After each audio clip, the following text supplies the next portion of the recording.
अब यहाँ से सही क्वेश्चन स्टार्ट हुए हैं कि जो आपने वाकई सॉल्व करने हैं, जो शॉर्ट क्वेश्चंस के लिए इंपॉर्टेंट है। ट्रांसपोज लेना है आपने। पहला क्वेश्चन करते हैं। ए आपके पास दी हुई है मैट्रिक्स 3 4 -1 4।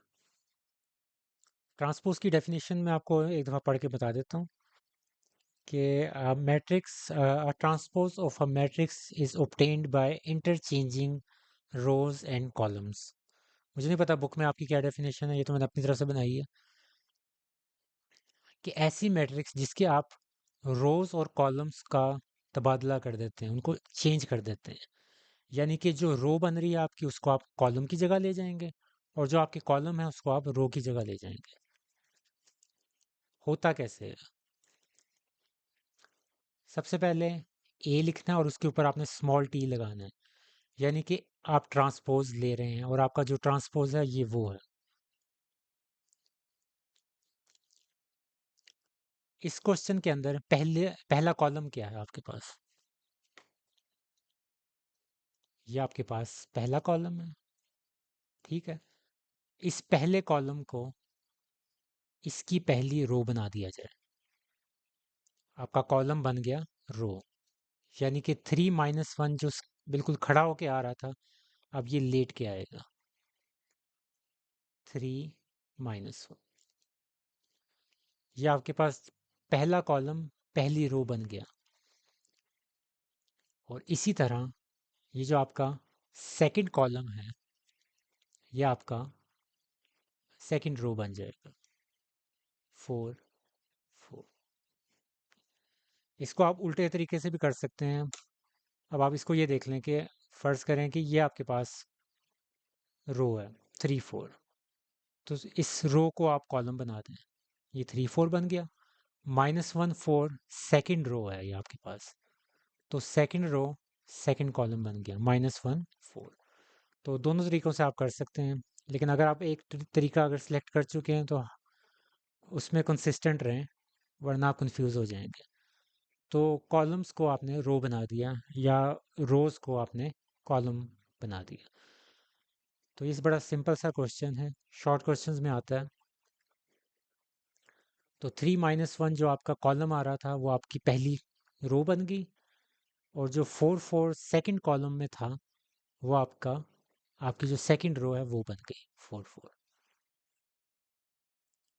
बी मैट्रिक्स है, इसका भी हम ट्रांसपोज लेंगे। यही चीज़ हमेशा याद रखनी है, ये सिंबल्स बहुत इंपॉर्टेंट होते हैं आपके पास जब भी आप कोई चीज़ बताएं, ताकि एग्जामिनर को पता चले, चेक करने वाले को, कि आप ये चीज़ अब निकालना चाह रहे हैं। ये आपने मैट्रिक्स लिखी है और अब आप उसका ट्रांसपोज ले रहे हैं और यहाँ ले चुके हैं।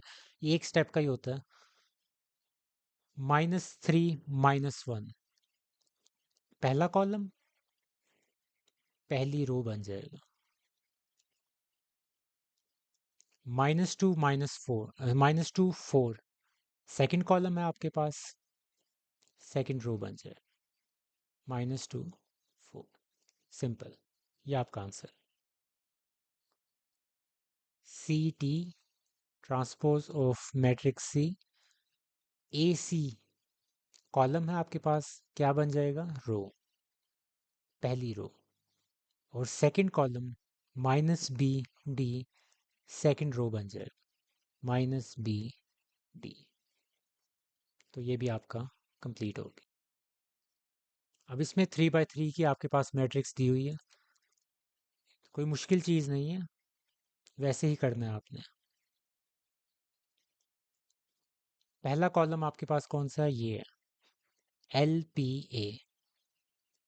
तो इस जो पहले कॉलम को आप पहली रो बना देंगे, LPA। फिर आपके पास सेकंड कॉलम ये है। तो जो सेकंड कॉलम है उसको आप क्या बना देंगे? Second row, MQB। और आखिर में ये आपके पास थर्ड कॉलम है।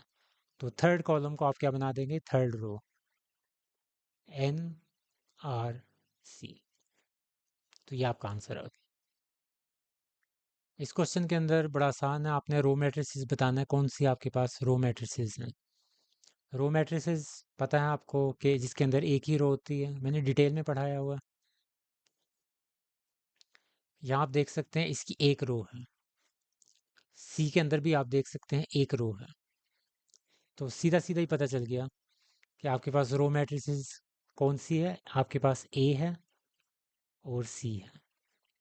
तो ए और सी ये जो दो मैट्रिसेस हैं आपके पास, ये रो मैट्रिसेस हैं। 5 क्वेश्चन और 6 क्वेश्चन मैं साथ ही करवा दूंगा। कॉलम मैट्रिक्स बतानी है, इसमें कुछ भी मुश्किल चीज़ नहीं है, पहले हमने किए हुए हैं। कॉलम मैट्रिक्स क्या होती है? A matrix consisting of only one column.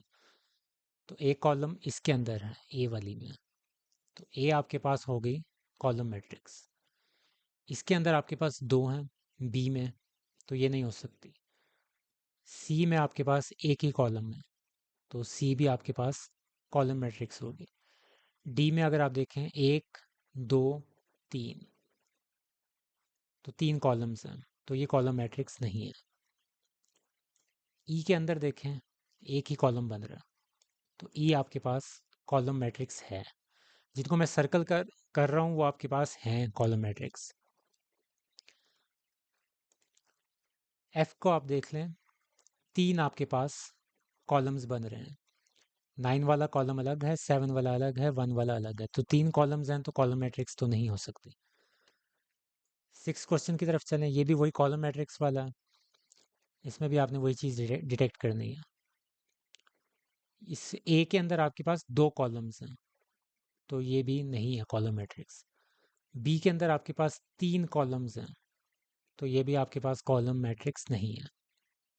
सी में आपके पास सिर्फ एक ही कॉलम में है, तो ये आपके पास कॉलम मैट्रिक्स। डी में दो हैं, ई में तीन है आपके पास, और जो एफ है उसके अंदर आपके पास दो हैं। तो जिसके अंदर एक होता है कॉलम, सिर्फ वही कॉलम मैट्रिक्स होती है, जो कि सिर्फ 6 क्वेश्चन के अंदर सिर्फ सी है। 3 बाय 3 आपने स्क्वायर मैट्रिक्स मालूम करना है, इसमें से कौन सा है। तो ये तो बड़ा आसान सा क्वेश्चन है, देखते ही कुछ स्टूडेंट्स को पता चल गया होगा कि इसमें 3 बाय 3 कौन सा है। 3 बाय 3 ऑर्डर होता है। बी का ऑर्डर आपको पता है क्या होता है? तीन रोज हैं, तो थ्री, कॉलम कितना है? एक, तो 3 बाय 1। सी में क्या है? एक रो है, तो 1, कॉलम्स कितने हैं? तीन, तो 1/3। एक की बात करें तो इसका ऑर्डर क्या है? तीन रोज हैं, कॉलम्स कितने हैं? तीन। पता चल गया आपको 3 बाय 3 कौन सी है आपके पास? ए है। तो ऑर्डर लिखें, उसी से आपको पता चल जाएगा कि तीन रोज तीन कॉलम्स होने चाहिए, वो आपके पास 3 बाय 3 की स्क्वायर मैट्रिक्स होती है।